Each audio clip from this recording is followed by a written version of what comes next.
అనుమానం అనేది పెనుభూతంగా ఉంటుంది.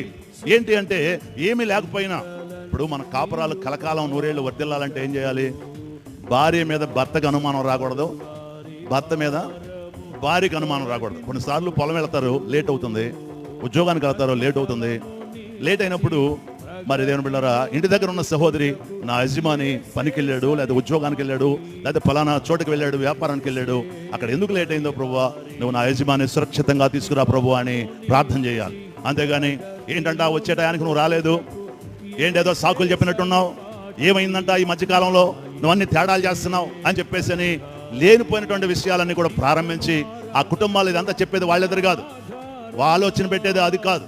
ఎవరు ఆలోచన పెట్టేది? సాతాను. ఎక్కడున్నాడు సాతాను?